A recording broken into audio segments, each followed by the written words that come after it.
I accidentally took a last-minute booking. We're about to find out what happened. Hey Airbnb family, here in Dallas at a couple of my Airbnb properties, and I'm gonna go check on a property right now because apparently we had a last-minute booking, same-day check-in, 10 guests for a house, and we dropped our rate to 80 bucks. That's how low we went, and we took the booking. And I'm gonna walk in here and tour the place with you before the housekeeper cleans. We're gonna see how bad was it. Okay, here we go.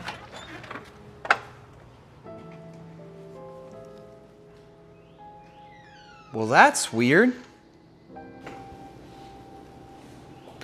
Place looks pretty freaking clean. They put all their towels right here. Kitchen looks pretty clean. Okay, I'm really confused. Really confused. Bedroom. You know, I hear everybody on the internet, don't take last minute guests. It's such high risk. They're so risky. You're gonna have parties. Don't take that $80 reservation for a house. It's not worth it. By the way, you know that's one of the first paintings I ever did for one of my Airbnbs? Isn't it cool? I'm confused. I thought that this place was supposed to be a disaster, that they were supposed to have trashed the place. Let's have a conversation. Sure, 80 bucks isn't a lot, but then there's also the cleaning fee. Cleaner's gonna get here, and her job is gonna be hyper easy. You see this place? It's barely messy, and we pay her by the hour. So it's gonna take her 2 hours to clean the place or less. So we're gonna pay less than 40 bucks to clean the place, but our cleaning fee is 140. So we actually made $180 on the reservation. That and the place is full more often, and the biggest risk for a downtown, like urban property is probably that it stays empty. Because a place that is consistently empty would be more likely to get broken into. I'd rather have guests than not, right? So there's an equal risk there, don't you think? And look, looks like they didn't even use this room. They claimed that they had 10 guests and they used 3 beds. It looks like they didn't even have all 10 people show up. Less people showed up, not more. And this is the second painting I ever did for an Airbnb. Look at that. Isn't it even cooler? That one's not me, that's Harp. He's cool. That's short for Harpoon here in Dallas. And then I decided to go a little bit bigger on this one. Also way cool, right? They didn't steal my geode either. That's like over $4,000 right there. They could just walk off with it. Okay, the conversation, my friends. There's something called contribution margin in this industry. This house costs money. If nobody stayed, it costs money to be a host. Like my rent's almost $4,000. My electric bill will fluctuate between like $450 and $600 or maybe even $800 if we use it a lot.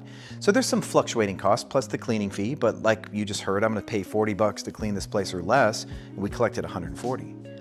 At the end of the month, if we take 5 reservations just like this today, because we had 5 spare days, that's $180 times 5. That is $900 of net collect at the end of the month.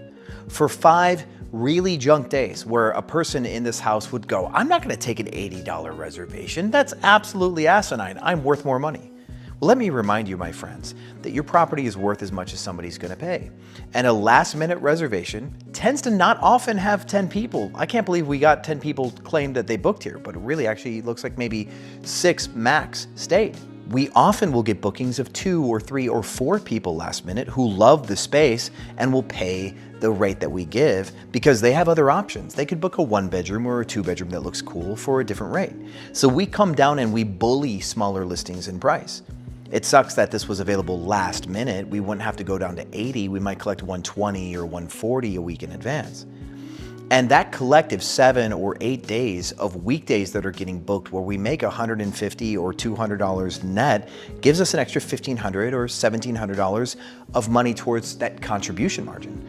The $4,000 a month that we have to pay is usually covered by our reservations that are $600 or $700 a night very quickly. And then all of these little reservations, that's where all the profit comes from. The little money matters in this game. It matters everywhere, and that's why I switched to Relay. I quit Chase Bank because Chase Bank was charging me like $500 a month to hold my money. I gave them $100,000 to sit on and they wanted all of my money to keep. They were charging me $35 for wires, and because I was paying too many housekeepers and Airbnb was depositing too much money, they kept charging me per transaction. Most of that was transaction fees. And now because I switched to Relay, my money is safe. I don't have to worry about paying all these crazy transaction fees. And domestic wires are free with Relay Pro. I think they went up to like $10 or $15 international for wires. That is dirt cheap, and there's no incoming wire fee. And further, if you want to protect your money from thieves, let's say you have a deposit account and you have a payouts account, you can load your payouts account to make payments and have it automatically transfer back into a main account at the end of the day. So there's no risk of money being held overnight. And your deposit account can immediately transfer at the end of the day to another main account too. So the money's not stuck there where a company has your routing number and your bank account number where an employee of theirs can steal from you. You can be completely safe with Relay. I'm gonna put a link down below. If you're a business owner, I highly recommend using a company like Relay. They're business banking technology. They're not a bank, but they're backed by a really cool bank, and you can find out more down below in the description. I want you all to make a ton of money, so I'm trying to encourage you to be a little bit more brave with your last minute bookings. It's more than just price and lead time that leads to a bad booking. It's whether or not someone is local, whether they have previous reviews, whether their phone number works. Any last minute booking, you can call their phone number, and if it says, the Google subscriber you're trying to reach cannot be located, that's a huge red flag, and you call Airbnb and say, hey, this person doesn't have a real phone number. We're not gonna host them. It's a violation of Airbnb's terms of service. They used a burner number, and just have them canceled for a violation. You don't have any penalties. So I absolutely screwed up. I didn't screen this guest, and that's why we walked in here to find out if it would have been a disaster. We normally check to see if they're local. We normally check to make sure that their phone number works, but I was kind of busy yesterday building a different company, and I let that slide. And the house didn't burn down. Put that property to work and let's make some money. And remember guys, it's the small reservations that make you all your profit. Thanks for being my friend and staying till the end. You're my favorite people, and as always, I'll see you on the other side.